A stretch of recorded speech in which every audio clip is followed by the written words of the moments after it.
If a house doesn't have a ramp for a disabled person to get into the house, would that be considered being ableist by the seller?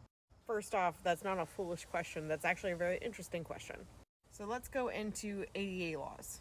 Americans with Disabilities Act. This does not apply to private property.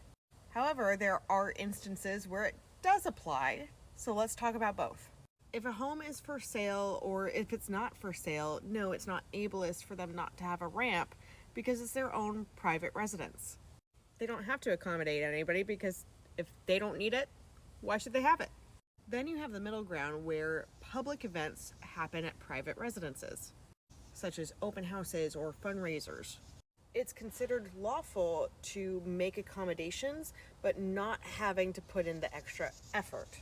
So if I say I don't want pets in my home, but then I have an open house, I can't say no service dogs allowed. But I also don't have to build a ramp and go above and beyond to make it accessible. I just can't allow them not to do things that they could do.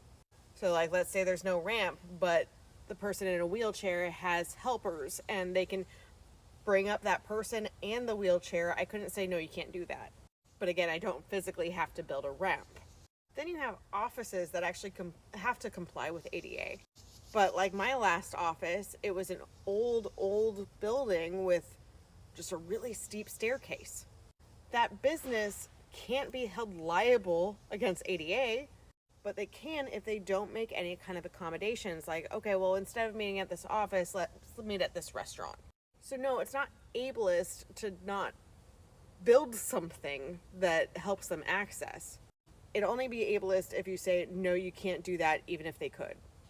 I hope this answers your question.